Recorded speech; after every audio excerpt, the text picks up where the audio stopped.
Nothing but junk mail and overdue bills to keep me company. Seems nobody wants to hire a real private dick anymore, a professional like me. A guy who does the detective work nobody else wants to do. A guy who wears hats and walks around in a black and white world. I began contemplating a more profitable line of work, like politics. We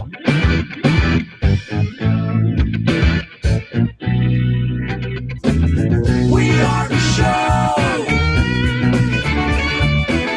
you want to know.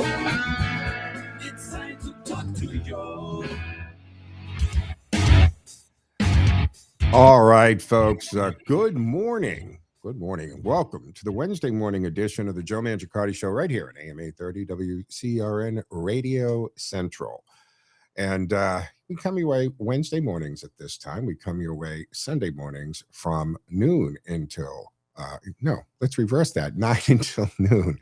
Sorry about that. We're still clicking some buttons. Let's try that again. Good morning. Welcome to the Joe Mangiacotti Show. You can join the conversation for the next hour at 508-871-7000. That's 508-871-7000.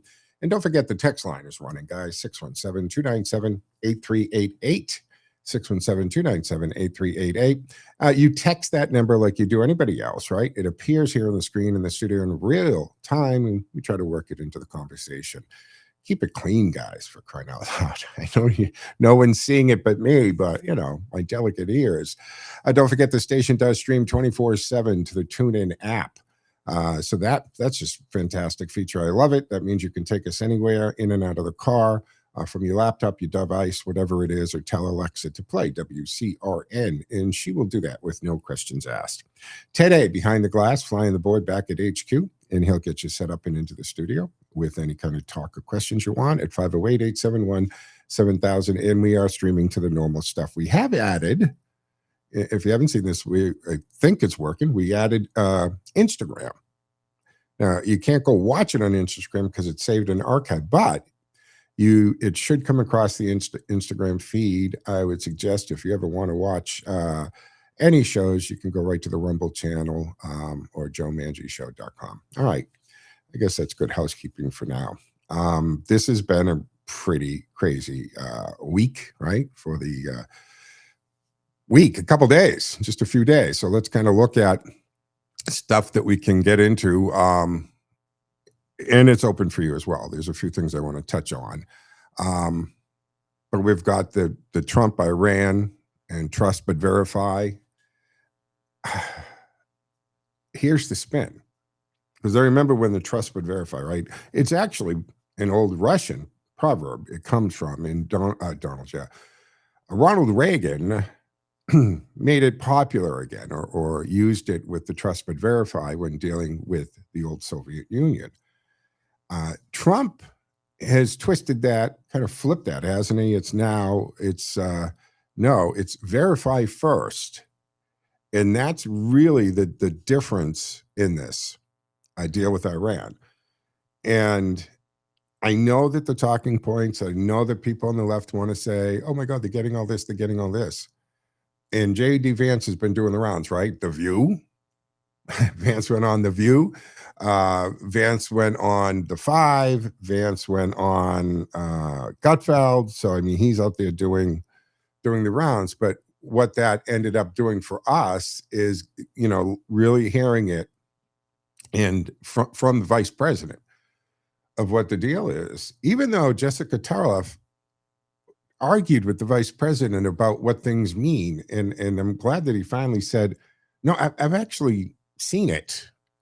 It's not something regurgitated in the Wall Street Journal. And the way this goes in is they have to behave.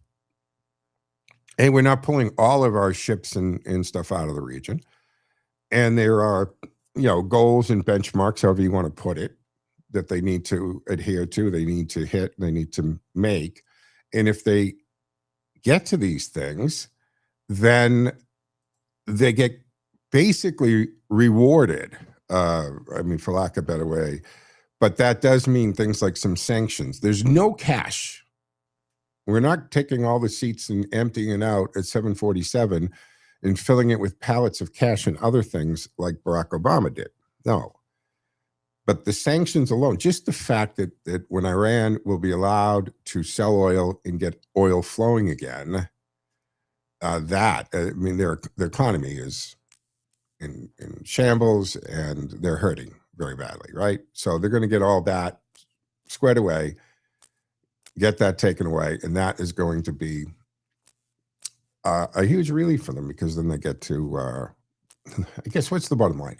If you behave well on the international stage, then we'll treat you well, and you can be part of the world economy, make money, your people's standard of living will go up. Here's the thing. I still go back. I hit this on Sunday, and I haven't changed my mind on this. I don't think we should have stopped, and I think the goal going in there should have been to eliminate this regime. The mullahs running it from caves. We have been in a long drawn-out war without calling it a war since they attacked our embassy in 1979. It's just what it is. And as long as these Islamic or Muslim radical, fanatical mullahs are running this thing in the cave, and they think nothing of the way that they treat their citizens and suppress them and murder them, and Sharia law is the law of land and all of that, I don't think we should do any business with them. And this should have been, in my opinion, the time, because no matter what this deal is, and it's 10 times better than the JPCOA that Barack Obama put in place, because that had expiration dates and sunset clauses. It just really kicked the can down the road, that at some point down the road, they were going to be allowed to enrich uranium and have these weapons or buy them and so forth. So I think that this should have been the time to keep going until this regime was changed, and give the good people of Iran, who have been living under this boot, the opportunity to take back their country and have a non-religious type of leadership. Now, they can be religious in their personal lives, like here we have presidents and vice presidents and member of Congress, both chambers, to whatever religions they are, but they can't take their religion and pass laws based on what's in the Bible. I mean, remember the first Catholic president, right? JFK. Everyone was so concerned about, and the big, we can't have a Catholic president. We elect John Kennedy. The Pope is going to be running the country. Of course, it's not the case, because that's not how we're set up. Because the president isn't a dictator. And this goes actually for all of you anti-Trump people who act like him being president is the end of the world. First of all, there's a time limit. As we know now, we're in his second term, and this will wrap it up for him. But when I hear you guys talk about all this damage and he's going to ruin everything, first of all, pretty much every policy or thing that he's gone for, not just me, but about half the country or more, especially on those 80 or 90, 10, 20 issues, are fine with it.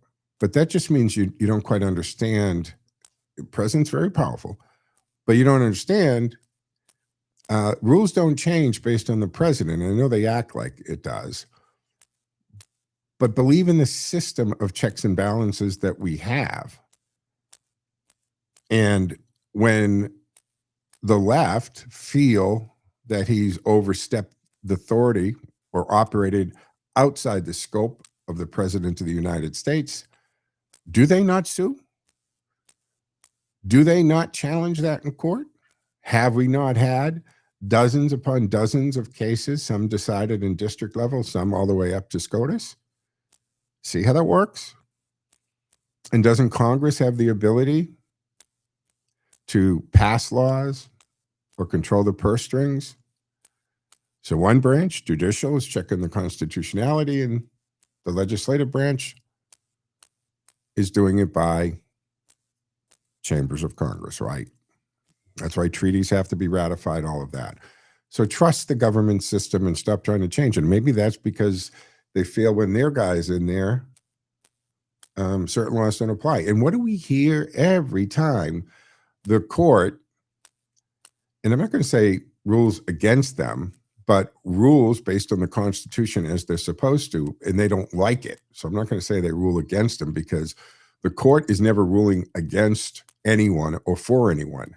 They're ruling on the constitutionality of the law or the issue before them. But every time the court, I guess for lack of a better way of putting this, doesn't go their way, they talk about stuffing the court, right? Well, let's put it on. Of course, Trump could call their bluff since he has a couple of years. And every time they say, oh, yeah, we're going to pack the court. Why doesn't Trump say, yeah, let's do that. Let's put it up to 13, right? Let's do that. We'll add 4 more conservative, very young, intelligent, legally, brilliant scholars on the court. Let's go. Why not pack the court now if that's what they want to do? They wouldn't like that if Trump was to put even one young, healthy, conservative judge, right? They would lose their minds. Yeah. So, okay, G7, they've been very focused on this tentative Iran agreement. There's real concern, I think, among some of the conservative coalition about whether Tehran is being given breathing room instead of being forced into submission. Again, I think Vance was pretty clear on how this stuff works and not ruling out that if they just ignore the agreed upon situation here, that bombings could start again, type of thing, right? Trump says no U.S. money is going to Iran reconstruction. And again, warning that military action can resume if Iran cheats. But again, the critics are already comparing this to the old appeasement trap. America first does not mean trusting the mullahs at all. It does mean results, inspections, dismantling, and consequences. And U.S. money, tax money, should not go to reconstruction, but American businesses should be free to bid on contracts for rebuilding there or whatever if they feel that the government will treat them fair enough. All right, 508-871-7000 to join the conversation. This is the Wednesday morning edition of the Joe Mangiacotti Show on AM 830 WCRN Radio Central. Now, we also have Trump is tying the intelligence confirmation that he wants, right, to the Save America Act. And Trump is pretty much delaying Jay Clayton's DNI confirmation push. See, he wants Congress, and he's wanted this for a while, guys. He wants that voter ID, proof of citizenship legislation. And I don't know where certain Republicans seem to be like, what's the benefit for the Republicans to not get this passed, especially while they control the chambers? I mean, why? It's a very Republican thing.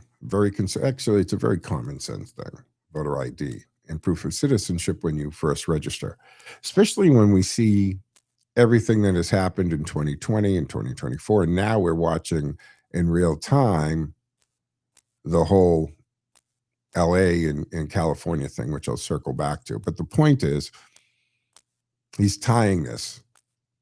And this is right. Look, we do need ID, right? And we've done this, right? You needed to buy beer, liquor, wine. You need to get on a plane, pick up certain prescriptions, even buy certain over-the-counter medicines, right? Sudafed and stuff like that. You got to have an ID when you check into your hotel room to open your bank account, but not always for the most sacred civic act in the republic. And that's the part that doesn't calculate to most people. So secure elections first, political convenience second on this. And I love these, I guess we're calling them citizen journalists now. I think we used to call them YouTubers, but too many platforms, I think, to just refer to them as a YouTuber. And they get out there and they'll ask, and they'll go to the section of, say, New York or something, and you'll find usually And you know the streets and the neighborhoods in New York I'm talking about. You're going to find these Upper East Side affluent white liberal women, and they ask him on the spot, Johnny on the spot thing. Hey, what about voter ID? Oh, that's so racist. Now, the follow-up question is they don't do it because they're making a point. But always the follow-up question to that when it's, oh, that's racist. Shouldn't the follow-up be, how so? Tell me how. Because that's when they've got to do that soft racism has to kick in. And then they're going to say, oh, it's difficult for people of color to get IDs as if they're less than them. Now, if that's not one of the most racist things that you hear, I don't know what is. And then they go to the neighborhoods where they're pretty guaranteed to find a lot of people of color, the black neighborhoods in New York. And they pose the same question. First of all, they ask them, should we have voter ID to vote? Yeah, because it's common sense. And they tend to be common sense people, right? And then the citizen journalists will ask that question. Do you have an ID? And they always have one. And they always can show it out. And then I've seen them go, these interviews, and I've seen when they're interviewing people of color, black people in those neighborhoods, they go so far as to say, of course I have an ID. Especially, right? Because they know that they need to have an ID and prove who they are just walking around the streets of New York. So it always backfires on them. Or they say, it's hard for them, as if black people don't own computers or don't know how to use them, or they don't know where the DMV is. But next time you're seeing that unfold, right, just let it sink in and watch, and you'll see the soft bigotry, the soft racism so blatant there, and nobody's pointing it out to them at the time. And we got ICE, sanctuary cities, Massachusetts defying federal immigration enforcement, right? Massachusetts remains with this, well, it's national implications, right? Haley's administration has been fighting over confidential plates for ICE and CBP vehicles. And there are different plates, right? So government, there are some government plates are just government plates, and if they get run, they come back to the United States government. But then there are other plates, confidential plates, and there's no hit on it. Even if a trooper was to run that plate or the scanner was to hit that plate, it comes back with nothing. So it doesn't identify the agency or even the level, whether it's a state or federal plate. Now, if it's a Massachusetts confidential plate, obviously it's registered Massachusetts, but it won't tell you who, what department, or anything of that nature.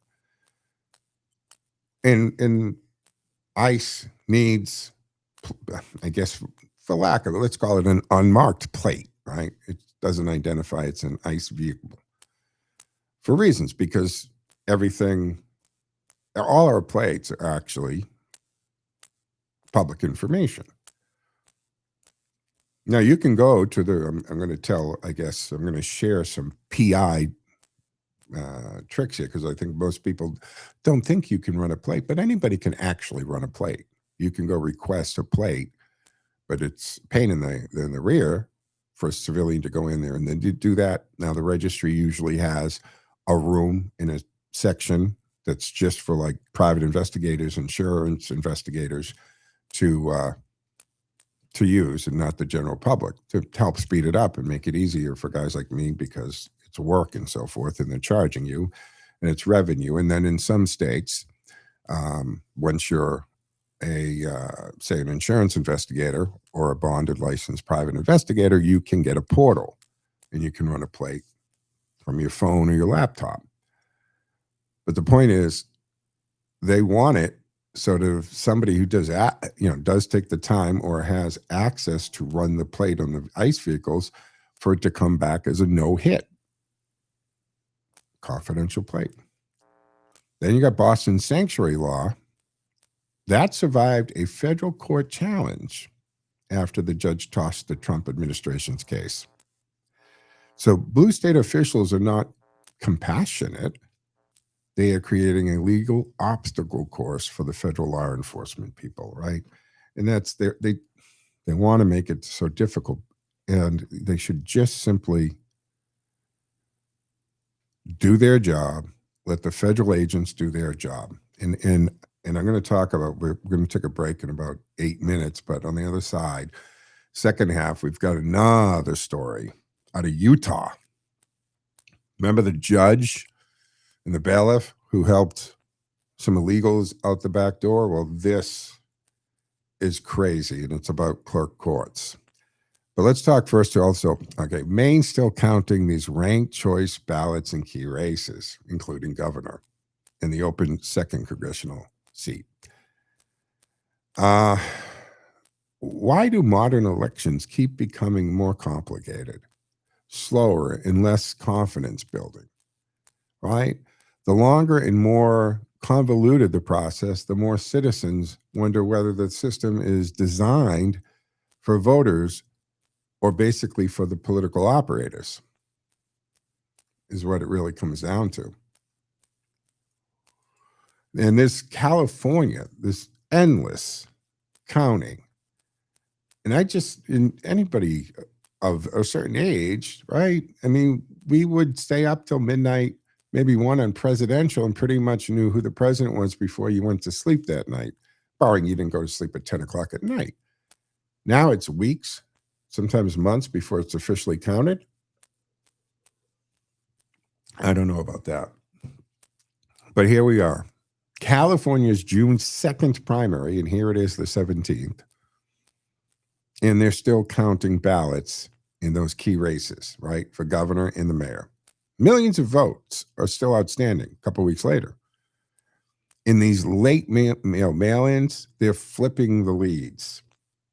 We saw it. Spencer Pratt get knocked out of second place with basically, if you look at the chart, a straight line up for the third place candidate after she conceded, because it looked that statistically everybody understood that if you're at this point and you are that far behind, double-digit points, nobody just all of a sudden gets this dump of these votes that go straight up like a rocket, which is what happened there.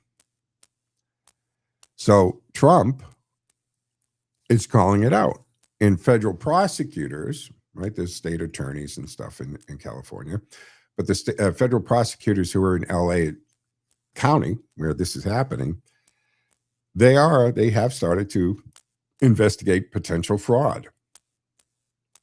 And there's some talk, right? You know, you got all these conspiracy theories out there that an executive order dealing specifically with mailing ballots, and that the post office, by executive order, is not allowed to deliver ballots that aren't legit. Now, how do they know that? I don't know. But it seems like it at least was an effort, and maybe it was laying the case to, somehow connect into this investigation now. So from a law enforcement and even PI lens, this isn't just slow bureaucracy. It's a system built for delays that breeds distrust. And let's walk through the timeline of how California got here, because common sense citizens deserve to know, when did making it easy start making verification hard? So the key timeline in this, we got to go back to 93 in the Federal Motor Voter Act. And if you've ever listened to my show in the past when we've talked about voter ID and secure elections, you know where I stand on this. It rhymes. Oh, the Voter Motor Act sounds great, but think about what it's saying. It's saying that the bureaucracy gets to register you to vote, even if you had no desire to vote whatsoever. You made no effort, energy at all to vote. They will automatically register you to vote because it required states to offer that voter registration at the DMV. And California implements this in 93, adding millions to the voter rolls with minimal checks.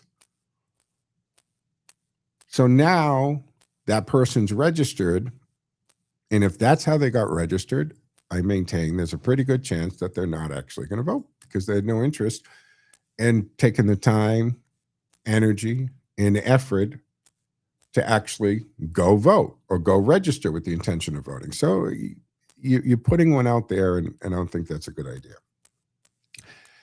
Then in 2015 and in 18, California new motor voter, right? This is a whole new AB 1461. This was the automatic registration at DMV for eligible applicants. You would have to actually opt out. So 93 Federal Motor Voter Act, it gives you the option when you're renewing your license, getting your license, or doing anything at the registry, the option's on the table. But in 2015, California passes the new motor voter. And this is an automatic registration. You don't have a say in it. They just do it. And a matter of fact, you have to make an effort and opt out of it if you don't want to be registered to vote. So they said, oh, we're just going to make it so that it automatically happens. They would have to say, oh, no, I'm not eligible. I don't want to be registered to vote. A lot of people think that registering to vote will trigger your witness, right? Jury. You get jury duty because of the voter rolls.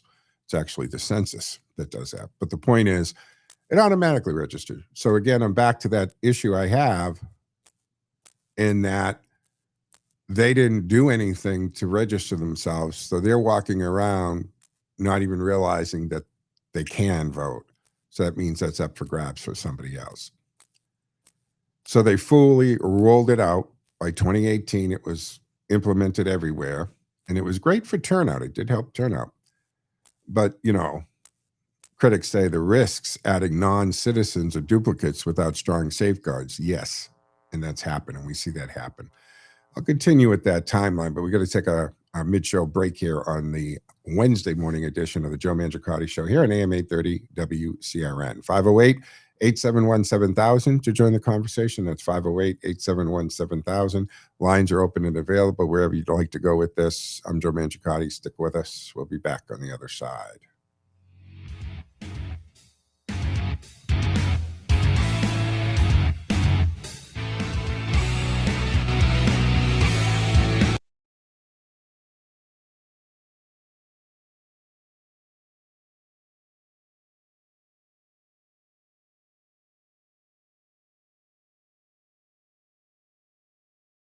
To get a dose of reality? To find out how the other half is doing? Welcome to the radio home of Howie Carr. That's me. Visit anytime between 3 and 7 p.m. weekdays.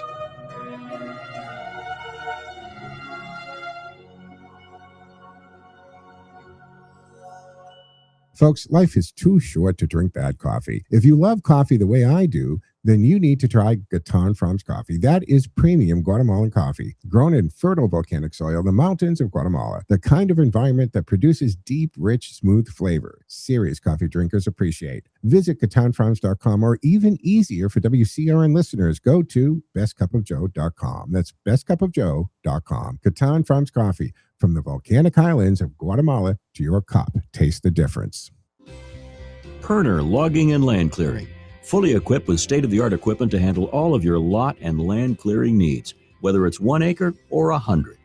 They regularly service customers in the local area and will travel to neighboring communities and beyond to get the job done. Now, whether you're doing new construction, renovations, or clearing land for a new development, the Perner Logging and Land Clearing team of experienced personnel makes small or large jobs run efficiently, giving them the ability to always keep the competitive edge. They'll quote your job from something small to hundreds of acres, factoring in all aspects, including the wood salvage value, if any. In addition, they have the right equipment for each size job, making for the most efficient job site possible.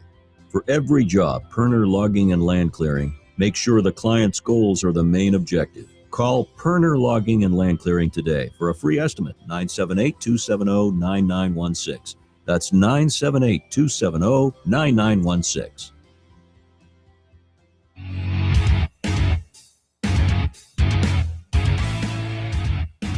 All right, folks, welcome back here to the second half of the Wednesday morning edition of the Joe Mangiacotti Show on AM 830 WCRN. Hey, reminding folks, we do stream. I always stream the show anyway to the station's Facebook page and my social media, which is Facebook, X, Twitch TV, LinkedIn profile, and even Rumble, where there's the Joe Mangiacotti Show channel. And now we've added Instagram, so you can watch it in live on Instagram, which is pretty cool. 508-871-7000 to join the conversation. Don't forget the text line is up and running, as it is 99.9999% of the time when I'm on the air, at 617-297-8388. And for those that send things during the week when I'm not on, other people might see it, but I won't see it when it's for me. So use the email address for the show. And that's simple. It's just joemshow@gmail.com. And that might be better for some of those texts, by the way. All right, let's go to the phones. Mark's waiting patiently. Hey, Mark, what say you? I was watching it's a very interesting news coming out of Great Britain. Yeah. One of them this morning on mainstream media, I believe it was NBC, they reported that a Russian frigate, man of war, a warship, opened fire in the English Channel, fired warning shots at a British registered yacht. If you can imagine that, right in the English Channel, they opened fire on them, fired warning shots on them. I guess they got a little too close. That's story number one. If I was British, that would send a red flag up to me that we got to change course here, because what we're doing isn't working out too well. Now, the second report that's even more interesting than that one, to me anyway. You may find it interesting, you may not. But you remember Christine Amanpour? Yeah, why is that name familiar, Mark? Refresh. Well, she used to be on CNN, and she covered the Gulf War, and that's where she made her bona fides, was covering the war for CNN. Christine Amanpour. Yeah. Now she's working for a public broadcast system, PBS. Okay. Yesterday, I just happened to tune in PBS, and she runs a regular segment on PBS called Amanpour and Company. Well, she did a segment, and she had a camera crew in there, and they filmed these protests that are erupting in Britain. Now, the people who are protesting, and some of them are heated against their own police, are native British citizens, okay? The native British citizens are rioting against their own police because they say that they're supporting what they call a fascistic government who are trampling on the rights of the British people. And let me tell you, these riots are heated, and you got British citizens getting right into the face of British police, and they're calling them everything in the books. Traitors, this, that, right in their face. I mean, heated, big time. And the mainstream reader isn't reporting this. That's why I'm letting your listeners who may not be aware what's going on in Britain be aware. So things are heating up in Britain. Absolutely, Mark. And I know you listen a lot, so I'm sure you've heard me, because I brought this up too. I'm probably seeing a lot of the same social feeds that you're seeing, and the same stories of first of all, the heinous crimes that people who are not native to Britain, in other words, the immigrants who have flooded London and England, and Great Britain is a little different than England, but have flooded what we commonly refer to as Britain or the UK. And just really, there's a story the other day that came across the feed, Mark, with a young, I think it was Pakistani man who was stopped while trying to commit that sexual assault of a 13-year-old girl. And he looks confused because of two things. He doesn't know the laws of England, and the age in his culture, the age didn't matter. Plus, if they're non-Muslim, then The point of this, from my perspective, is that the British people are fed up. They've had it. They've had it with their own government. They've had it with their own leadership. And I'm talking about the indigenous Brits, not these blow-ins from the Mideast. The indigenous Brits are revolting against their own government. Yeah, absolutely, Mark. Good point. It's not being reported here in the United States. It's like Uncle Howie says, it's giving them a good leaving alone. It is. And there's reasons for that. Absolutely. Thank you, Mark, for the call. I want to point out one last thing. If you get a chance, I'm on Pouring Company. Look at you could download it or whatever. You could get it. I'm on Pouring Company about her thing on the rise. The people were wearing MAGA hats. These are Brits, not one or two of them. A bunch of them wearing MAGA hats, and they don't say "Make America." They're red fire engine red hats.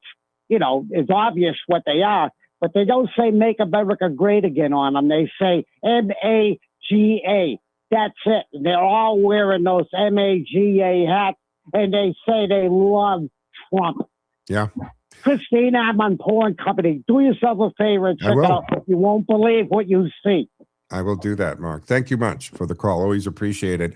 And to your point, it is all being given a good leaving alone in mainstream media. But here I have talked about this several times on this show, on this station, about the powder keg that is London and is England right now. And Ted, our producer here, is making a good point. The English citizens are not armed citizens. And so there's not a lot of fear on the part of the government, in the sense that they're not going to usually get into that kind of a situation. But that's Operation 101, right? You disarm the citizens. But to this here, to what Mark brought up, this is not just about the British street protest story. So, this is a warning sign about what happens when a country loses control of its borders and it loses its national identity and free speech, and policing priorities are shifted, and public trust is eroded all at once, right? So first they had the mass migration, and so did America. There was a lot of parallels going on here, right? So first they had the mass migration strains, and it strains on the housing, in the schools, in policing, social cohesion. And just like in parts here, right, you've got people who aren't citizens, questionable whether they should be here, and then they're in public housing, and they're reaping benefits that they have never paid into. That's the whole argument there, right? Then citizens, they decide, let's protest. Then the political class labels them dangerous. And under the last administration's FBI, didn't they do that with groups like Moms for Liberty and the Catholic Church? And the Democrats have been trying to tell us that the National Rifle Association, of all things. Then the government polices speech more aggressively. I'm talking about England, more aggressively. Then it polices the underlying problem. And finally, people begin asking whether they still live in a free country. Right? And Britain has this ongoing small boat migrant crisis. And then just a couple days ago, on the 15th, more than 700 migrants crossed the English Channel. And that was the highest daily number reported this year, bringing 2026 arrivals there to over 9,800 at this point, which there was a time under the Biden administration that we would have considered 9,800 and say a day a really good achievement as being a low number. So the Conservative Party over there is now proposing major asylum changes. Duh.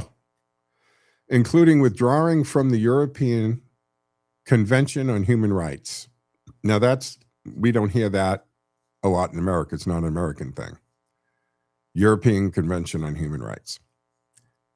Scrapping immigration tribunals, limiting appeals, and removing legal aid for immigration cases. So it brought all that stuff in.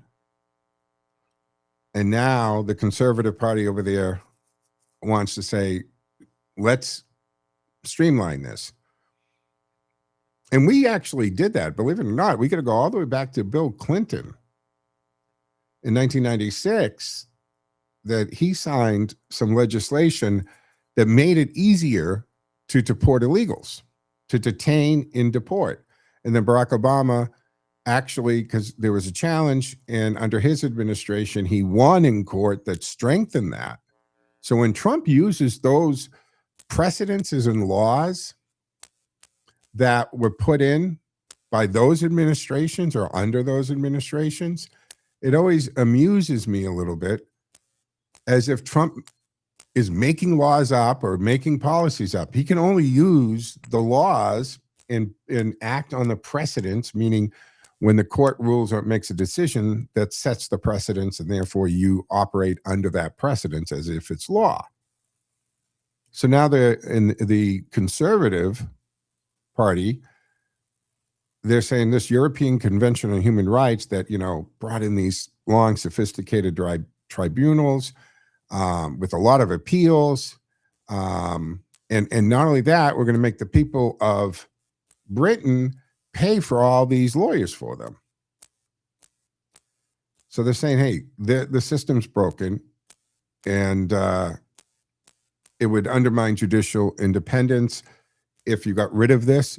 But they're saying we've got to do this. We've got to scrap these big, long tribunals, limit the number of appeals. They just can't keep themselves appealing for 10 years, and remove the legal aid. We're not going to pay for their defense in an immigration act. They need to do that.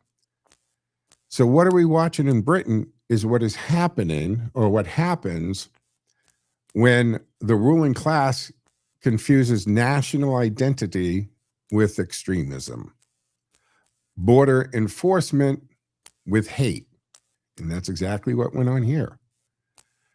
If even to this day, when I say we have sovereign borders and we already have immigration laws, and it's already illegal to enter the country without going through one of the 147 checkpoints and I'm accused of being a hateful person or racist. Now, either you know that it's not, and you know what the law is, and you're deciding to be that person, or you're ignorant about the law and how it works, and you probably don't rate being in that conversation, with all due respect. But when you confuse border enforcement then with hate, and then this is the other thing happening there, Christian speech with a public order problem. Yeah. People, preachers, or Catholics, or Christians, I should say, let's go broader term, in England are being charged with what we would call disorderly conduct, the public order problem, right? Britain once gave the world Magna Carta, parliamentary liberty and common law and the language of freedom. And now citizens are asking whether they can wave their flag, preach their faith, criticize immigration policy, or protest their government without being treated like criminals. And that's a fair question to ask, because we've had, and I've done the stories here, where they've arrested a preacher just standing on the street corner talking about scripture, and the police come along and they arrest him and they say, you're causing a public disorder or disturbance, we would say in the States. Yet the street can be shut down at 5 a.m. with prayer rugs and for morning prayer. Think about that. So I guess the question is Britain already lost, or, are the people finally waking up? Can a nation survive if it is afraid to defend its own borders, its own culture, and its own faith? And why is it that Western governments always seem faster to police the speech than to police illegal immigration? And are we seeing America's future if we keep importing Europe's mistakes? So Britain is in the streets over immigration, guys. They're in the streets over their national identity, and they're in the streets over their free speech and whether citizens are still allowed to say their country belongs to them. So is the UK warning us what happens when leaders lose control of the border and then blame the people for noticing? I don't know. What say you on that? 508-871-7000 to join the conversation. Mark kicked us off into that direction, and thank you for that. Well, let me just circle back to this ridiculous situation in California. So that 2015, 2018 thing, right? The automatic registration came in. But another thing happened in California in 2016, and it was called the Voters' Choice Act. And this allowed counties to go all mail-in, expanded the vote centers, right? Expand the centers and the drop boxes. Now, the first pilot program was in 2018, and it expanded widely since then. So now in California, every registered voter gets a ballot mailed. And this is 18. This is before the pandemic. A lot of other states, right, jumped on that bandwagon under the guise of the pandemic. But think about this. California was already setting everything up with these legislations to be a haven for voter fraud. And think about that. Millions, first of all, the cost. A state that cannot afford any unnecessary costs, for one. But second, the cost. And then the fact that you are just mailing millions of ballots out automatically. No one is requesting them.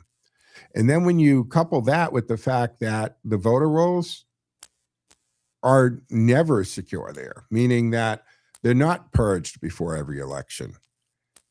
And that's not a bad thing. I'm going to get a text that I am trying to suppress votes by purging.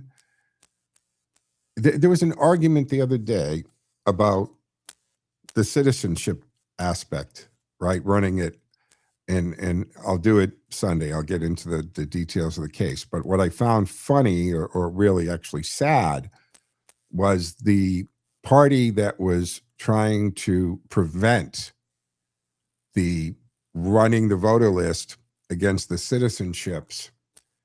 Their argument in front of a judge in a court from the Democrats who brought the case would literally, if you do that, it will affect the Democratic voters.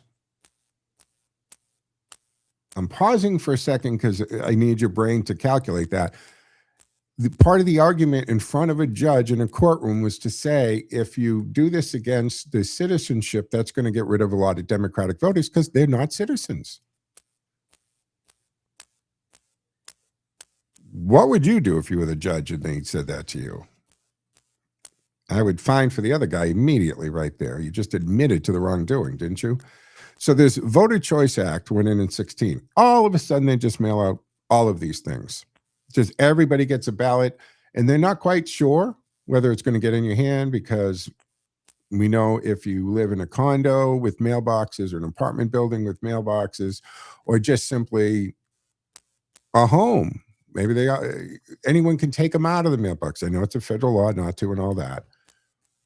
But millions of ballots are just floating about, and anybody can start scooping these things up. Plus, they also started with the drop boxes, which, again, for the umpteenth million time, I'm going to tell you is a stupid idea. I'm totally against it. We've always had drop boxes for absentee ballots, not voter ballots that are mailed out. I'm talking about absentee ballots, which means you, again, we're back to, you've got to make an effort. You got to do something to get them to send you that ballot.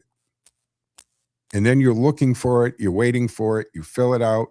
In other words, you're taking energy and time to vote.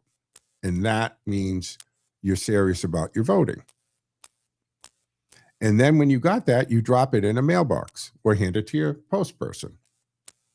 That's a drop box, as far as I'm concerned. But to put these drop boxes just for votes, unmonitored, unsecure, where, as many videos have shown us, that 1, 2 o'clock in the morning, people drive up to these things and jam hundreds of ballots into this drop box in the middle of the night, which, by the way, under federal law, you're only ever supposed to be in possession of one ballot, and it has to be your ballot. So this all happened in 2018. And then it's just expanded since then. More drop boxes and mailing to everybody. Every registered voter gets a ballot mailed. They say it's for more convenience, but it just means that there are more ballots in the pipeline for weeks. And then also in 2016, our lovely state to the far west put ballot harvesting into play. In other words, they made ballot harvesting legalized. That was AB 1921 that was passed. And it shifted from only a family household member to anyone. When I just said you're only allowed to ever be in possession of one ballot, and it has to be yours. Well, the only exception to that is a direct family member. So you can take your mother or father's, or maybe your handicapped child, or maybe your kid broke his leg in track, so you're going to take his ballot down to the city clerk, that kind of thing. But after 2016, when they passed 1921, AB 1921, it shifted from just a household member to anyone can take your ballot. No limit on the number of ballots, too, right? As long as not paid per ballot. That's the thing they do, right? Anyone can collect up your ballot and take it in to be counted, as long as you're not being paid to do this, directly anyway. And there's no limit. You can literally go around and ask and take 1,000 ballots. And the law doesn't say whether they're going to be filled out before you take them or not. So figure that out. So that took effect in 2018 for the midterms in California. And campaigns and third parties can now collect and deliver, opening doors to the potential coercion or chain of custody issues big time. And that brings me back to what I talked about last week, because that comment that Gavin Newsom made and it wasn't in national press, it was in California, but it ended up getting shared all over social media because he made the comment when asked about, the Spencer Pratts and Steve Hiltons of the world. And he said, oh, don't worry about it. We've got contingent plans. If it looks like a Republican's gaining too much, we'll break the glass. What does that mean? And again, right, that dreaded follow-up question that mainstream reporters